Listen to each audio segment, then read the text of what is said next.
I'm Doug McKenzie. And I'm John Ward. And we're the co-hosts of the ABCs of IBC podcast. Come join us as we share our unique perspective on the infinite banking concept as the creator, Nelson Nash, intended.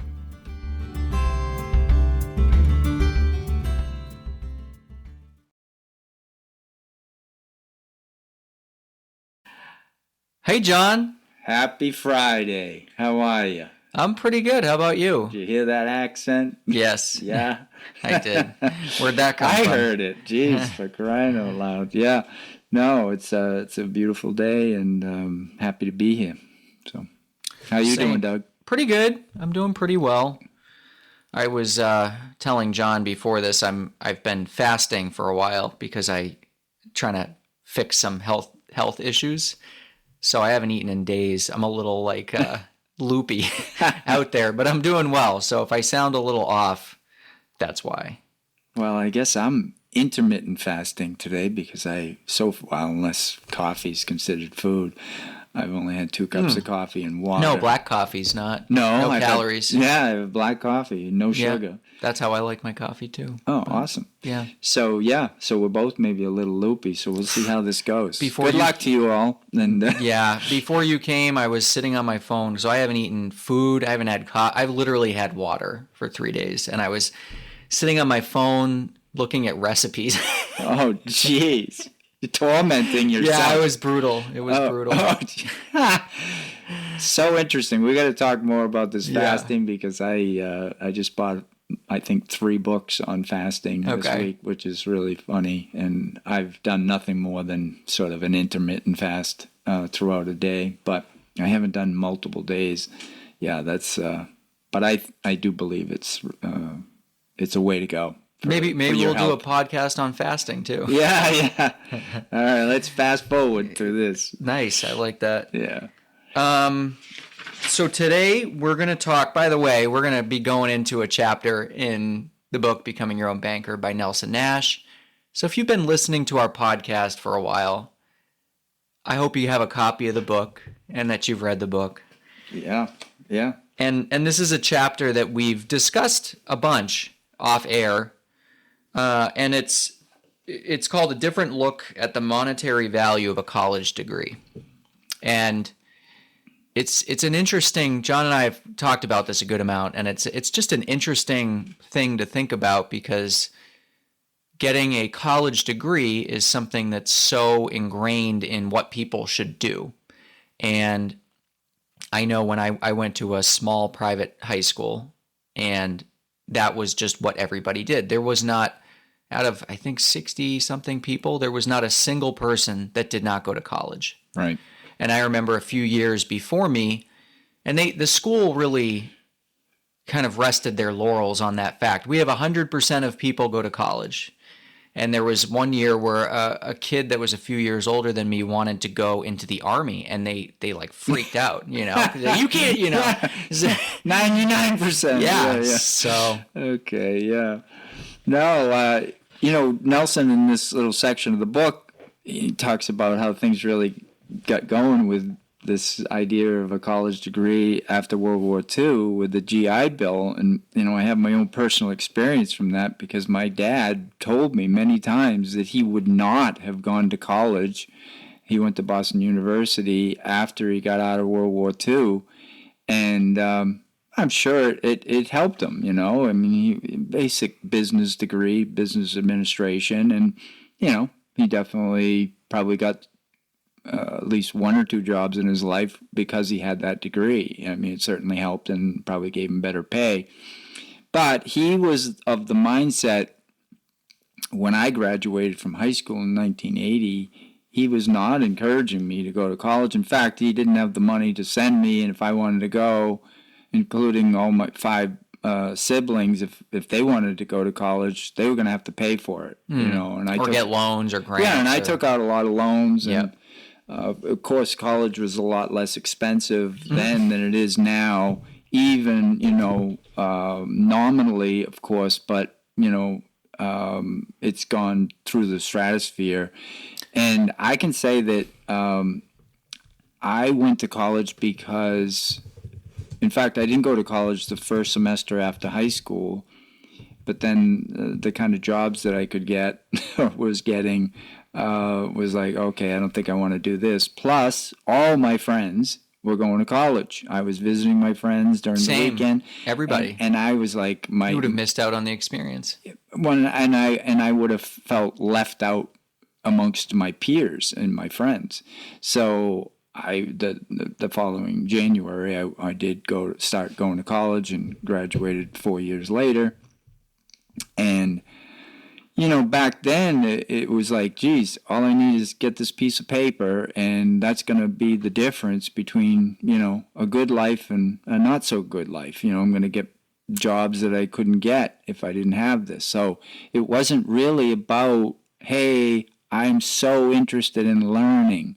There's something I want to go there and do. So I did a lot of things besides, well, I guess I did some learning, but it wasn't classroom learning, if you catch my drift. So anyways, I look at it now and say, well, you don't have to go to college for many reasons today that you did in the past. And that was because we have the ability to have businesses. And I have two sons that one went to college and one didn't. And I can tell you, the one that didn't, he loves to learn. And he just, he gobbles up stuff. And I put him up against, and I don't mean it as a competition, but I put him up against any of his friends who just finished their 4 years of college and say, how educated are they? And that's what Nelson was really talking about. He wasn't saying, I'm not about learning. No. So if you're going to go to college and you're going to learn, right, then that's great.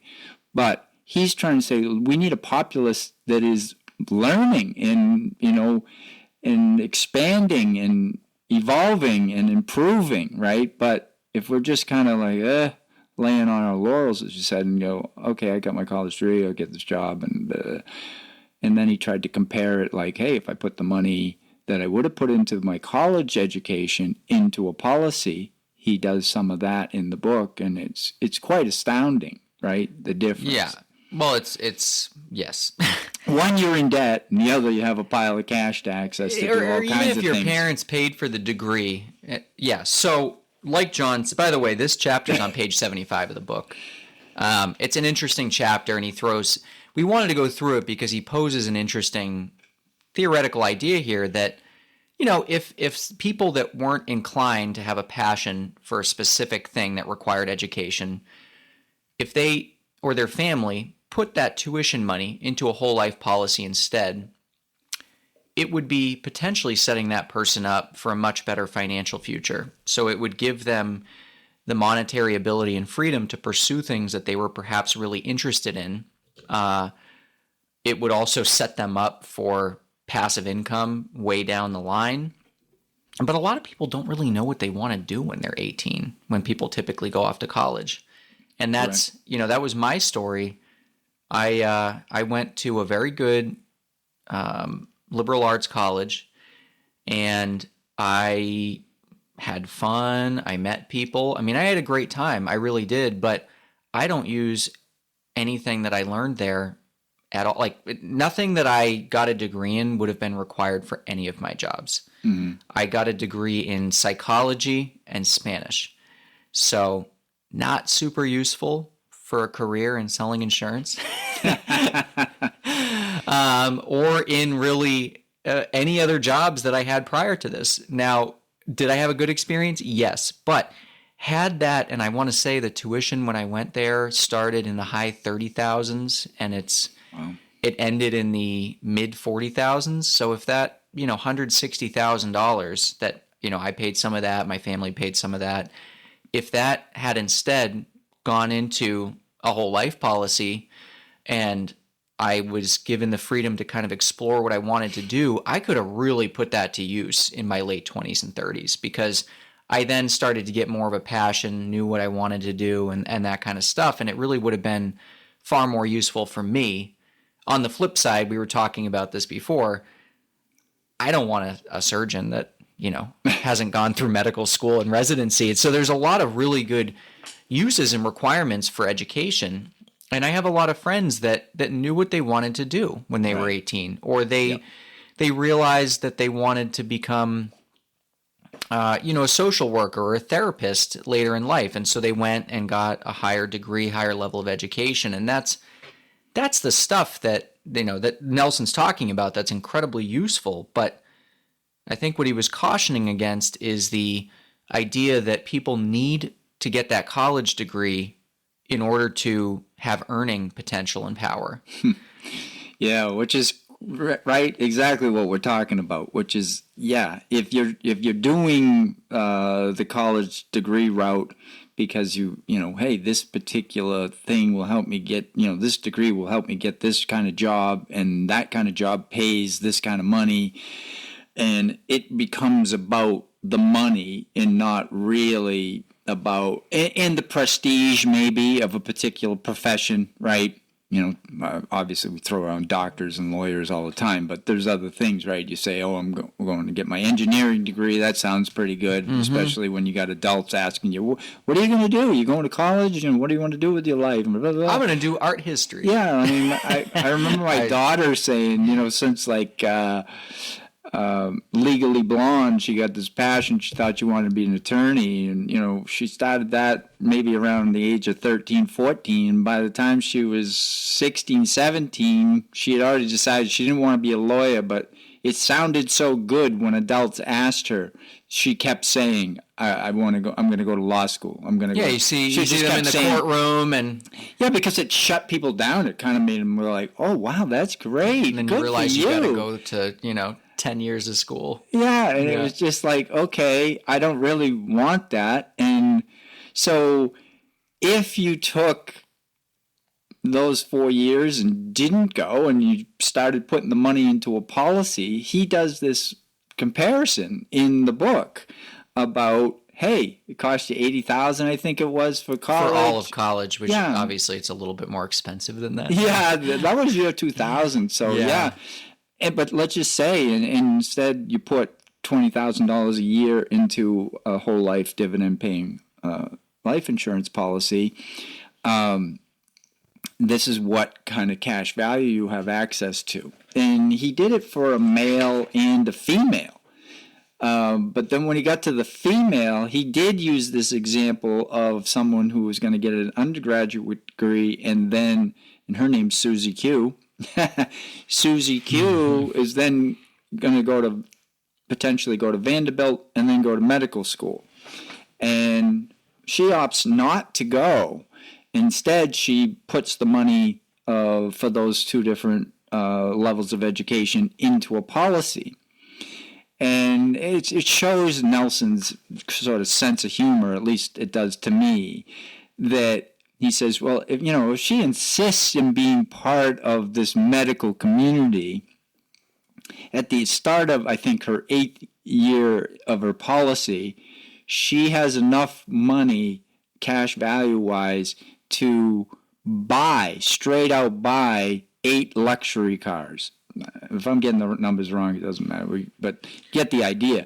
Yeah, and you can run down to the local hospital and lease these cars to the doctors that she didn't go to school with, right? They went through, they got their degree, now they're doctors working at the hospital, and they love to drive these luxury cars. And then it goes on to 8 months later, she can add another luxury car because of what she has for cash value, right? This just keeps, now she is still hanging out with the people. So if she likes the world of, the medical world and talking about science and all kinds of things, she can be friends with these people, I guess, right? But she's also started a business, and that's a business that's really outside of the policy. The policy's doing its own thing. It is one of those two businesses we talked about in one of our last a couple episodes ago, and this is what happens. She's making money outside of the policy. So back to where we talk about, people saying, hey, what's the returns on this whole life policy? It's more about what you're doing outside the policy. Hard to quantify that. Yeah, it's hard to quantify that. But look, she starts this whole business because of this. Well, it's hard to quantify because it depends on what the person's doing with the money outside their policy. Yeah, Some returns are so drastic that it's doesn't even sound believable, honestly. Yeah, and it goes back to his idea of imagination. Yep. It's just him throwing out an Sure. idea of what you could do. Oh, I want to add, there's one other story. I was listening to or watching a YouTube video from one of our fellow practitioners, and he had a gentleman on this whole idea of, well, go to college. But he had built this client of this practitioner had built these policies for his kids early on, and they had the money to go to college. So one of I think it was his first son, he decides he's going to go to a school out of state. So the out of state tuition's More expensive, higher, of and course. so, right? But what he does is he goes and buys a piece of real estate in that town of the school he's going to go to, right? So now he has a rental income because he has enough of a property that he's going to rent it out. Plus he has free rent board, right, of his own, so to speak, free, right? And does he become a resident? And he becomes a resident. Yeah, we probably talked about this before, right? No, I just Okay. He I'm like, literally oh. becomes a resident of that state. So now he gets the in-state tuition, right?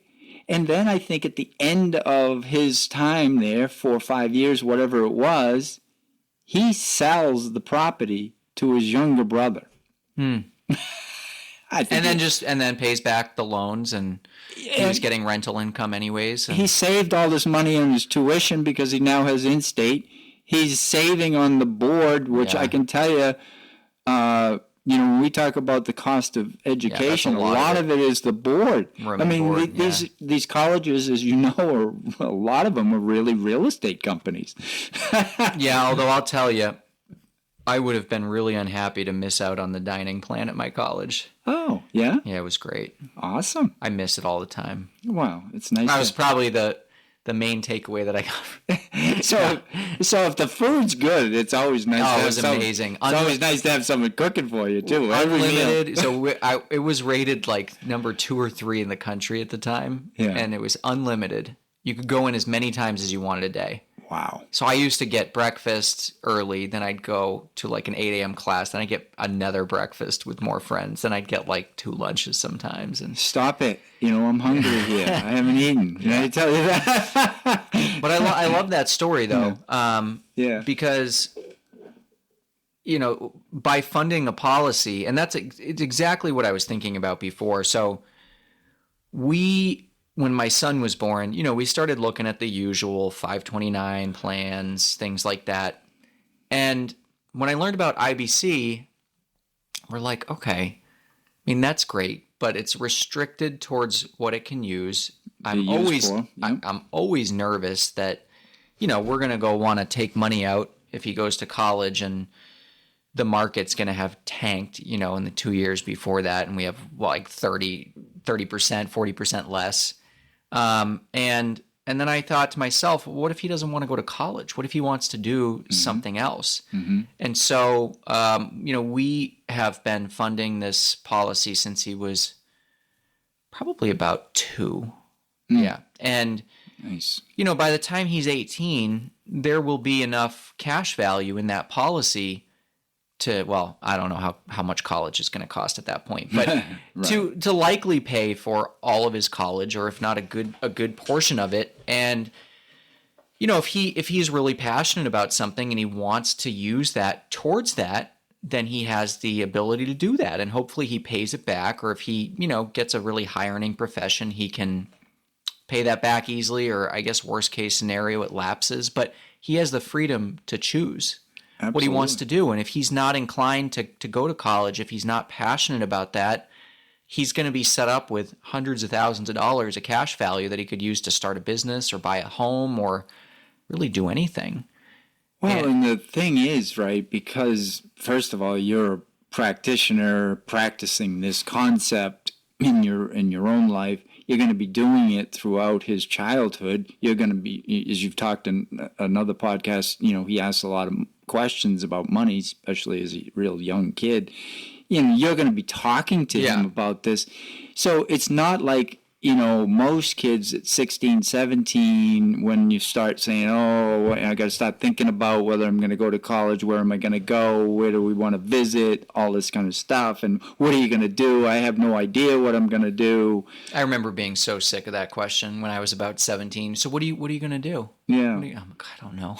But because 17. you're going to be talking to him about this whole concept and living this different way of life, financial life, you're probably going to start these conversations. It could be at 10 years old, it could be 11, it could be 12, and you could be kind of projecting out that, well, as long as these dividends keep coming the way that they did, when I first started this for you, or even better, this is the kind of money that will be available, not because it's about the money, but that in fact, I'm pretty sure it won't be just about the money for you and him and your wife in the conversations that you have. It'll be about, wow, I am just like this expansive freedom of options that I have that I can dream about that most people can't. The parents don't have the pile that you are going to have when he's 18,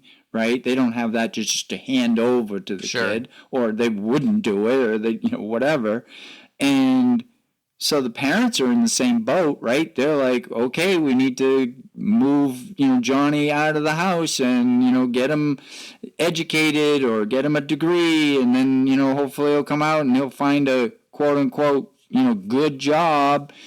God, might even not be helping society, but it's a good job because it has good pay and good benefits. But so when you have all these options with the cash value, then you can start really dreaming and then implementing a dream of what you would like to do. Right? Like, I have some options. Doesn't mean you're going to spend it all. Doesn't mean, right, borrow it all that kind of stuff. It just means that you can think outside of that college degree box. Exactly. And all that money is now in his system. It's not, it's not a couple $100,000 that is just going to flow away from him and going to be lost forever, which we talked about in the last episode. We've talked about in previous episodes.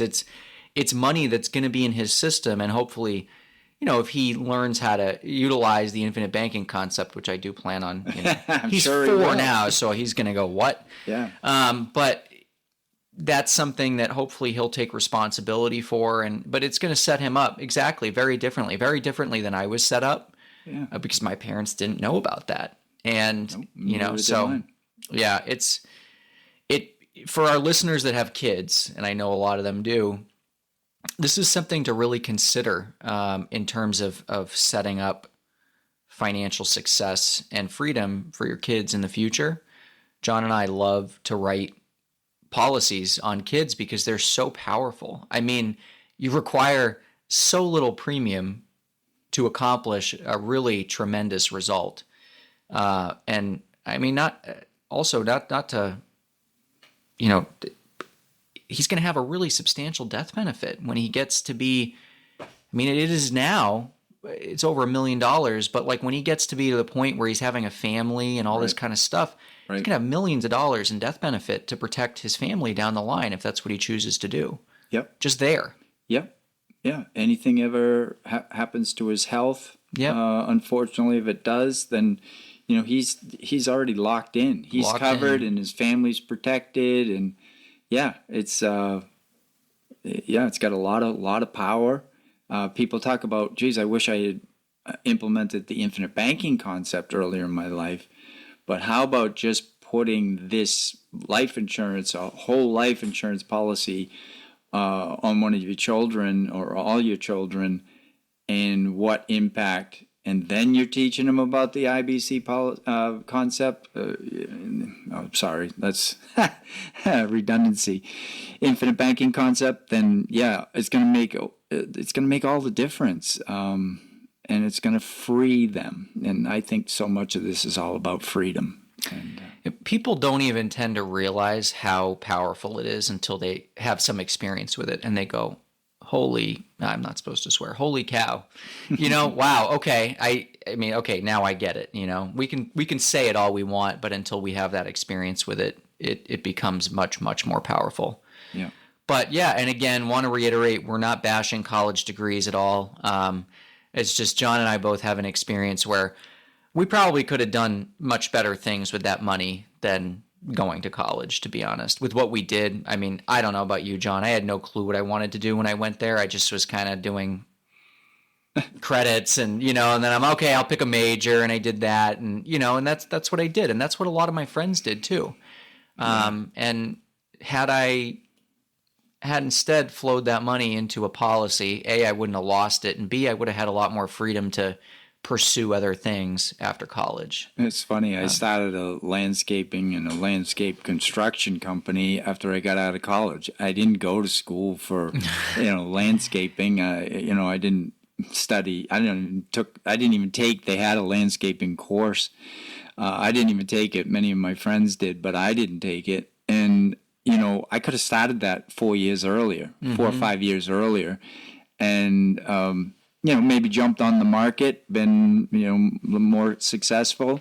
And, so I didn't, because I didn't have the wherewithal to do it. Right. And, I still didn't really have the wherewithal when I got out, and I was paying for my college degree by paying back loans. So, I ended up having to borrow some. It's funny. My father wouldn't pay for college, but he helped fund me getting in the landscaping business. Right. And so, yeah, would I have gotten the landscape business? Maybe if I had access to, more money. Hopefully, you're going to make good decisions. We don't always make good financial decisions. I certainly didn't in my life. But, hey, you get to, you have options, and that's really the power of it. And then if we're talking to our children about this, and, this isn't all about, hey, I wish I had implemented it in my life, when I was 25, this concept, these types of policies. It's like, do you see, if you have children, you've got a golden opportunity to have this conversation with them going forward. And to set them up differently than you were. Yeah, that's even more powerful than having started it earlier in your life, because now you see it, you really get it, and you can share it, and it will change their lives for sure in a very positive way. Yep, exactly. I think that's a wrap. That's a wrap. Okay, everyone. We're not going to make you suffer anymore. No, yeah. Well, have a great day. Well, until next week. I mean, you get a week hiatus from something. So. All right. Bye, Thanks, everybody. Doug. Thanks, John. All right. See ya.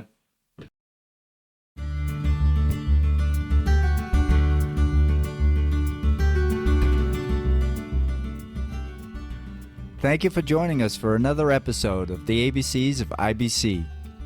If you enjoyed listening, please hit subscribe and leave us a 5-star review wherever you listen. It really helps. See you next week. Bye.